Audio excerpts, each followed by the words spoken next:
दोस्तों, जब से परमाणु बम बने हैं तभी से बम पूरी दुनिया के लिए एक बड़ी चिंता का विषय रहे हैं। यहाँ तक कि जिस दिन परमाणु ऊर्जा की खोज हुई तो ये ऊर्जा उसी दिन से एक छोटी चिंता बन गई थी। फिर जब पहले परमाणु बम का सफल परीक्षण हुआ तो ये चिंता थोड़ी और बड़ी हो गई। उसके बाद जब जापान पर अमेरिका ने परमाणु बम गिराए तो ये चिंता और बड़ी होकर विशाल आकार की हो गई। और उसके बाद जैसे जैसे दुनिया भर के देशों ने एक से एक बड़े और आधुनिक परमाणु हथियार बनाने शुरू कर दिए तो ये चिंता लगातार बड़ी होकर इतनी बड़ी हो गई है कि मेरे ख्याल से परमाणु बम का नाम अब बदलकर चिंता बम ही रख देना चाहिए। वैसे अनोखी बात है कि जो इंसान मंगल ग्रह पर जीवन खोज रहा है वही इंसान अपने ग्रह के जीवन के लिए चिंता बम बनाए जा रहा है। अरे भाई, पहले पृथ्वी का जीवन तो संवार ले, मंगल पर माथा पटकने बाद में चले जाना। खैर, हाल ही में कुछ ऐसा हुआ है जिससे परमाणु बम यानी चिंता बम ने और भी अधिक चिंताओं में वृद्धि कर दी है। असल में रूस के राष्ट्रपति बहादुर पुतिन, मेरा मतलब है व्लादिमीर पुतिन, सच पूछे तो उनका पूरा नाम व्लादिमीर व्लादिमीरोविच पुतिन है। छोड़िए नाम में क्या रखा है, कर्म अच्छे होना जरूरी है। तो प्राप्त जानकारी के अनुसार पुतिन साहब इन दिनों अपने विशेष बंकरों में जा छुपे हैं। ये बंकर इस तरह से बने हुए हैं जो परमाणु हमलों को भी झेल सकते हैं। अब पुतिन साहब का ये कदम एक बड़ी चिंता की ओर इशारा कर रहा है। क्या यूक्रेन के साथ लंबे समय से चले आ रहे युद्ध में कुछ बड़ा होने वाला है या फिर कुछ बहुत बड़ा होने वाला है, कुछ नहीं कहा जा सकता। किंतु वीडियो के आखिरी तक जुड़े रहिएगा और यदि आपकी चिंताएं भी बढ़ गई है तो सब्सक्राइब बटन दबा दे, शायद आप थोड़ा अच्छा महसूस करें। दोस्तों, सारे फसाद की जड़ जर्मनी से शुरू होती हैं। दूसरा विश्व युद्ध शुरू होने से ठीक एक वर्ष पहले जर्मनी के एक वैज्ञानिक जिनका नाम ओटो हान था खोज करते हैं न्यूक्लियर ऊर्जा की। पता चला कि यह ऊर्जा बेहद ही शक्तिशाली है। अब इसके तुरंत बाद अमेरिका की चिंताएं बढ़ गई क्योंकि अमेरिका को लगा कि जर्मनी न्यूक्लियर ऊर्जा से कोई घातक हथियार बना डालेगा। अब अपनी इस चिंता का समाधान अमेरिका ने एक अनोखे तरीके से किया। अमेरिका ने सोचा कि इससे पहले जर्मनी परमाणु हथियार बनाए, क्यों ना हम खुद ही इन हथियारों को बना डाले। अब अमेरिका लगातार 2 वर्षों तक परमाणु बम बनाने के प्रयासों में जुटा रहा। वहीं वर्ष 1941 में अमेरिका खुद भी विश्व युद्ध में शामिल हो गया और जापान के लगातार हमलों ने अमेरिका को परेशान करके रख दिया। उन दिनों जापान अति देशभक्ति का शिकार था। असल में अति हर चीज की बुरी होती है, यहाँ तक कि देशभक्ति की अति भी कभी अच्छी साबित नहीं हुई है क्योंकि भावनाएं आपको बुद्धि का इस्तेमाल करने से रोक देती हैं। कुछ ऐसा ही जापान में भी हो रहा था। जापान ने अपने नौजवानों को देशभक्ति के नाम पर आत्मघाती बना दिया था। ये नौजवान जापान की वायुसेना में भर्ती हो जाते और थोड़े ही दिनों के विमान चलाने के अभ्यास के बाद अपने विमान को सीधा दुश्मन देशों के युद्धपोतों, बंदरगाहों और अन्य सैन्य ठिकानों पर दे मारते। ऐसे में जापान के देशभक्त पायलट भी शहीद हो जाते, परंतु उन्हें लगता कि देश के लिए जान देने से बड़ा गौरव और कुछ नहीं हो सकता। जापान के इन आत्मघाती पायलटों के कई हमले अमेरिका के लिए भारी नुकसानदायक सिद्ध हुए और अमेरिका अब यह समझ चुका था कि यदि जापान को रोकना है तो कुछ बड़ा कदम उठाना ही पड़ेगा। वर्ष 1941 के बाद से ही अमेरिका ने अपने परमाणु बम बनाने के प्रयास तेज कर दिए। वैज्ञानिक रात दिन लगातार बिना रुके काम करते रहे और आखिरकार करीब 4 वर्षों की कड़ी मेहनत के बाद 2 महाबम तैयार हो गए जिनका इस्तेमाल जापान पर किया गया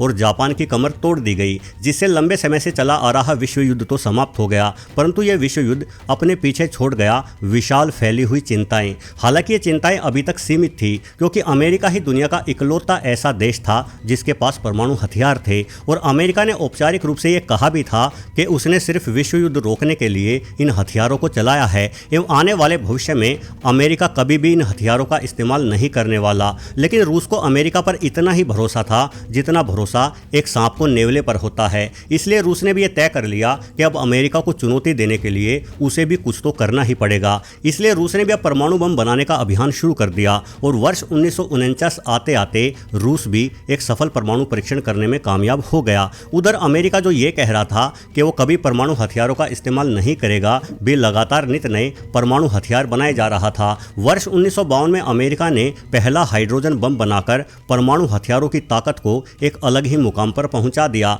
दुनिया का यह पहला हाइड्रोजन बम हिरोशिमा पर गिराए गए बम से 1000 गुना अधिक शक्तिशाली था। यानी अब अमेरिका एक पूरे शहर को पूरी तरह से बर्बाद कर सकने के काबिल हो गया था। उसके बाद तो दुनिया के सभी अमीर देशों में हैं जैसे परमाणु हथियार बनाने की होड़ ही मच गई। 70 का दशक आते आते भारत भी इस होड़ में शामिल हो चुका था।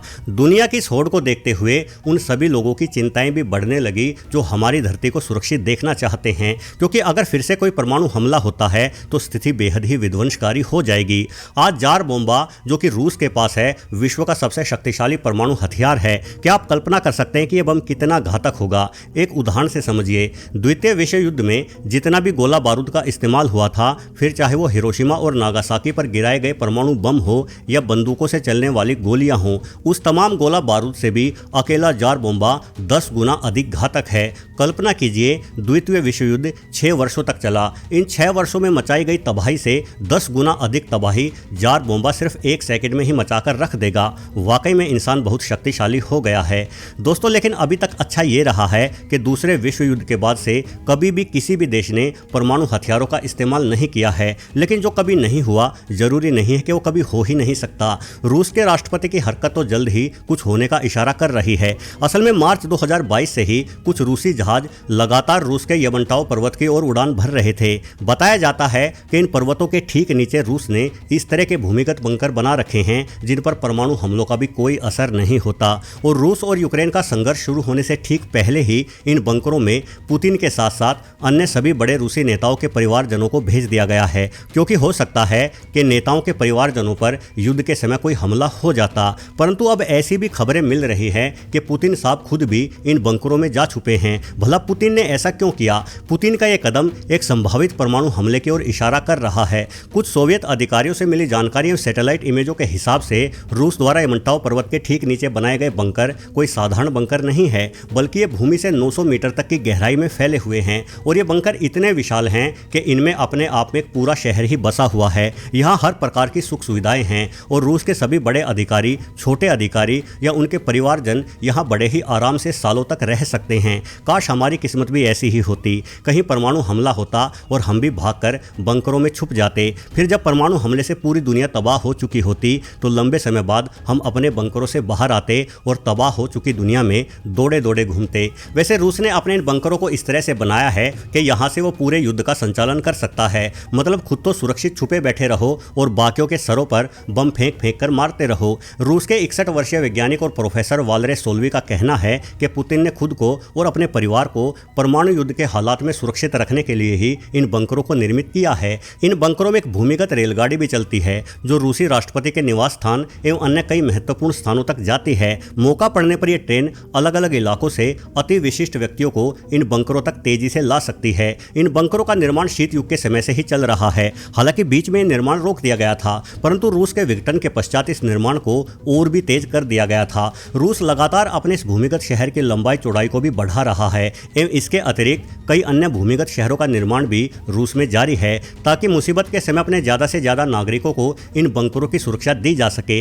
वैसे रूस की जनसंख्या भी सिर्फ 14 करोड़ है, वहीं भारत की 140 करोड़, यानी रूस से 10 गुना अधिक। रूस के साथ साथ कई यूरोपियन देश एवं अमेरिका में भी इस तरह के अनेकों बंकर हैं। यदि भारत की बात की जाए तो भारत में आधिकारिक रूप से परमाणु हमलों से बचने के लिए कोई भी बंकर नहीं है। यदि होगा भी तो उसका इस्तेमाल सिर्फ बेहद अमीर लोग और बड़े नेता ही कर सकेंगे। बंकर में छुपने के लिए तो केजरीवाल का नंबर लगना भी मुश्किल है, फिर हमारी क्या बिसात। खैर वैसे भी हम सब आम भारतीय तो जान को हथेली पर लेकर ही चलते हैं। फिलहाल आप उसी हथेली से जुड़ी उंगली का इस्तेमाल करके सब्सक्राइब बटन दबाना बिल्कुल भी मत भूलिएगा। साथ ही कमेंट्स के जरिए आपकी राय और सुझावों का हमेशा ही स्वागत है। अंत तक वीडियो से जुड़े रहने के लिए आपका बहुत बहुत धन्यवाद।